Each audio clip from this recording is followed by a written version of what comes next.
Okay बच्चों, आज हमारे बीच में हमारा एक स्टूडेंट अंश गोयल यहां पर है। अंश गोयल ने अभी एनडीए का एसएसबी क्वालिफाई किया है from Bangalore. I want you people to listen to his experiences कि उसने कैसे अपना जो एसएसबी जो है वो क्लियर किया, और जो भी आप सवाल उनसे पूछना चाहते हो वो आप उनसे पूछ सकते हो। Clear?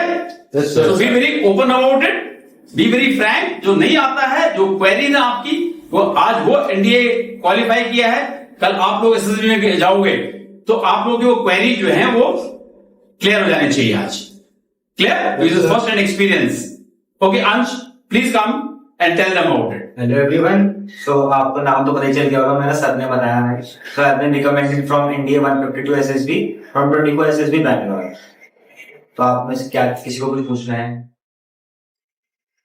Your experience in SSB, like screening and various stages. So initially हमारी रिपोर्टिंग 6 बजे की थी। सो आई वेंट देयर 5:30 थिंकिंग कि सबसे पहले मैं पहुंचूंगा, बट जब पहुंचा तो वहां लंबी लंबी लाइन ऑलरेडी लग चुकी थी। सो डॉक्यूमेंटेशन हुआ, नाम वगैरह पूछा, रोल नंबर पूछा, अंदर गए। सो फिर बहुत सारा डॉक्यूमेंटेशन हुआ, चेस्ट नंबर हमें मिले। So then we were set for the screening test. उस टाइम नर्वसनेस देखो सबको होती है, पहला बार देने जा रहे हैं और इतने सारे बच्चे का कंपटीशन है, तो कहीं ना कहीं नर्वसनेस रहती है।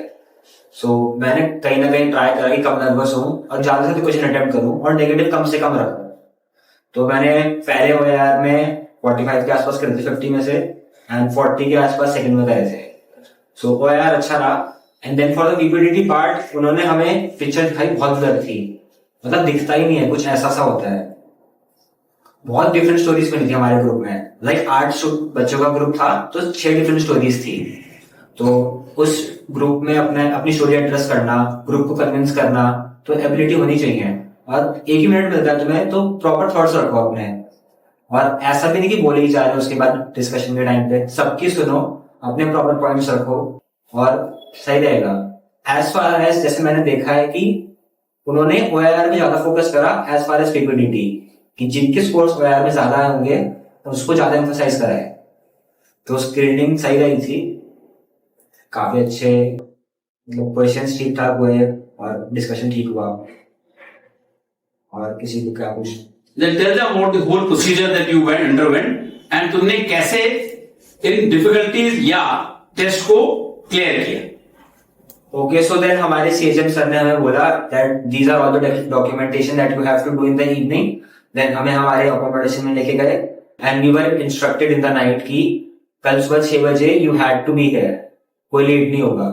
सो we got up in the morning eight मतलब पूरे साइड टेस्ट के लिए तैयार हो रखे थे। देन वहां जाके हमें फिर से इंस्ट्रक्ट करा कि 11 स्टोरीज आएंगी, ब्लैंक आएगा, वैट आएगा, SRT आएगा, कोई ब्रेक नहीं मिलेगा तुम्हें बीच में, you have to write continuously. So it was story जब आना शुरू हुई इनिशियली आसान रहा, आराम से लिख पा रहे थे, बट जब वो 8-9 स्टोरीज आ गई थी ना, उसके बाद कहीं ना कहीं आइडियाज कम होने लगे थे दिमाग में, कि हर बार सेम आइडिया, कैरेक्टर के नाम सेम आ रहे थे बार बार, और कहीं ना कहीं सिचुएशन सेम बन रही थी। तो ट्राई करना है कि पॉजिटिव सिचुएशन में लिखना है, और ये नहीं कि मतलब सारी स्टोरी सेम सेम लिख दी, कहीं ना कहीं अलग होनी चाहिए वो। और जितना ज्यादा हो सके कैरेक्टर के पॉजिटिव पार्ट पे एम्फसाइज करो rather than the negative part.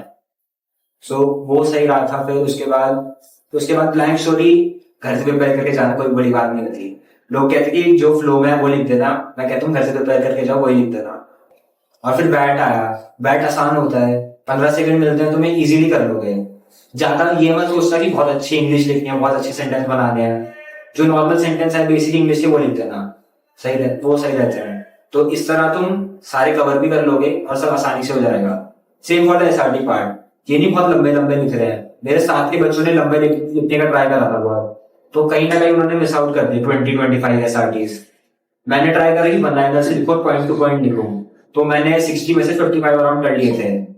सो ये एडवाइस करूंगा कि SRT पॉइंट टू पॉइंट लिखना और हो जाएगा सब। So next was the GTO part. Second day हुआ, हमें GTO के बोला 6 बजे you have to win the basketball ground.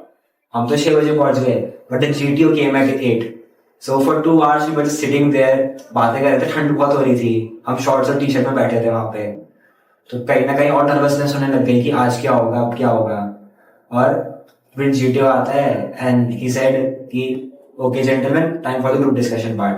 तो ट्राई करना कि तुम एक दिन पहले 2 दिन ग्रुप के साथ रह चुके हो, अपने तुम्हें अकोमोडेशन मिल चुके थे, तो ट्राई करना कि अपने रूममेट्स और ग्रुप, जो तुम्हारे रूममेट्स होंगे ना वही तुम्हारा ग्रुप होगा, क्योंकि चेस्ट नंबर के अकॉर्डिंग मिलता है वो।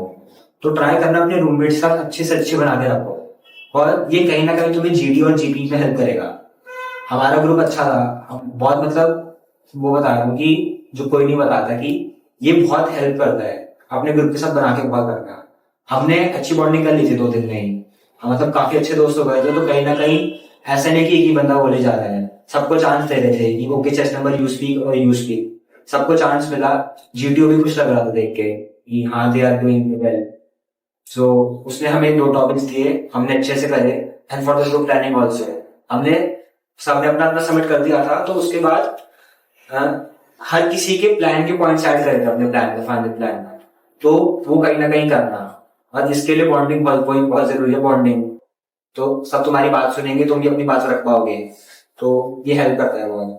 अंश जरा इनको इंटरव्यू के बारे में बताओ। सो मेरा इंटरव्यू ऑलमोस्ट 40 to 45 मिनट्स चला था। पीआई की फॉर्म भरवाते हैं, तो इनिशियली वो पीआई से शुरू करेगा, नाम, एजुकेशन। मेरे साथ क्या हुआ था, he asked me about my name, family, education, friends, subjects, and उन्होंने इसी में बहुत कुछ घुमाने की कोशिश करी कि like he asked me why you chose this subject, इस टीचर के बारे में बताओ। सो इनिशियली वो यही पूछेंगे पीआईक्यू से रिलेटेड, जो तुम लिखोगे उसी से पूछेंगे। Then he might ask you current affairs। मेरे ग्रुप में किसी से नहीं पूछा, मतलब पूरे बैच में किसी से नहीं पूछा, सिर्फ मुझसे पूछे थे करंट अफेयर्स वगैरह। सो बी प्रिपेयर्ड फॉर एनीथिंग, वो कुछ भी पूछ सकता है, बट ऐसा भी नहीं कि वो बहुत कुछ पूछ लेगा। Like for the subject part he asked which is your favourite subject, मैंने बोला मैथ्स। फिर उसने बोला which is your favourite sport, मैंने बोला बास्केटबॉल। तो उन्होंने दोनों को मिला के क्वेश्चन बना दिया मेरे लिए कि if you had to run 600 meters around a basketball court, how many basketball court needed. मैंने माइंड में रख कैलकुलेशन करी, 8 बोल दिया। So he asked me are you sure, मैंने बोल दिया हाँ I am sure. He asked me again are you sure, do you need a minute to think, तो मैंने तब भी बोल दिया कि आर यू, मैं yes sir I am sure. बाद में आके पता चला आंसर 10 था। सो बी कॉन्फिडेंट, जो भी हो कॉन्फिडेंस से बोल दो, और ट्राई करना सच बोलना कहीं ना कहीं, क्योंकि वो 20-25 मिनट आधे घंटे बाद क्रॉस चेक करेगा। मुझसे पूछा था कि जैसे मैंने शुरू में पूछ लिया था स्पोर्ट का, फिर बाद में फिर से पूछ रहा okay what was your favourite sport again, तुम कहाँ खेलने गए थे। तो ही क्रॉस चेक्स लाइक दिस। और एक बार नहीं, मैंने काफी सारी चीजों में करा था, स्पोर्ट, एजुकेशन, टीचर्स, फ्रेंड्स, सब में क्रॉस चेक करा। सो ट्राई करना जितना ज्यादा सच हो कि सच पे रहना। और अगर तुम कोई मतलब अपने मन से बना के बोल रहे हो तो याद रखना कि मैंने क्या बोला था, पहले कुछ और बोल दिया, बाद में समझ करना चाहिए। और ट्राई करना कि ज्यादा इलैबोरेटिव आंसर्स मत, पॉइंट टू पॉइंट आंसर होगा। अभी कहीं ना कहीं मेरे ग्रुप के साथ क्या हुआ, उन बच्चों ने कोशिश करी बहुत इलैबोरेटिव आंसर देने की, तो इंटरव्यूइंग ऑफिसर ने उनके आंसर से क्वेश्चन बना दिए और पजल करने लगा उनको उसमें। तो मैंने तो कोई पकड़ रखा था कि पॉइंट टू पॉइंट आंसर दूंगा, एक बार फालतू नहीं बोलना। सो जितना उसे खुद क्वेश्चन बनाने पड़े, मेरे आंसर से क्वेश्चन नहीं बना पाया वो। सो ट्राई करना कि तुम भी पॉइंट टू पॉइंट आंसर दो, बेनिफिशियल रहेगा। बाकी इंटरव्यू स्मूथ रहा था। और ही माइट ट्राई, वो कहता है कि इफ यू आर लाइक थोड़ा भी तुम्हें लगे तो पानी पी लो, ये कर लो, तुमसे फाइल मंगाएंगे कि फाइल लेके जाना, वो फाइल मांगता है। सो अगर कोई सर्टिफिकेट है तुम्हारे पास वो ले जा लेना, क्योंकि ही आज कोई डू हैव एनी सर्टिफिकेट्स, मेरे पास थे लेकिन मेरे को पता नहीं था कि लेके जाने थे, तो तुम ले जा लेना, बेनिफिशियल होगा। कहीं ना कहीं अच्छी इमेज बनती है उसके सामने, इंटरव्यू के सामने। और ट्राई करना कि मतलब point two point crisp answer है, बाकी इंटरव्यू स्मूथ जाएगा, सब कर लेता है। आई एम वेरी श्योर जिस तरह अंश आज तैयारी कर रहा है एनडीए जाने की, you all have the capability, each one of you has the capability. करना क्या है, तो इंस्ट्रक्शंस आपको यहां पे दी जा रही हैं, follow them correctly and remain confident. And again ऐसे लूप को हमेशा क्लोज करो, ओपन एंडेड मत छोड़ो। जैसे बताया कि आपको क्रॉस चेक किया जाएगा।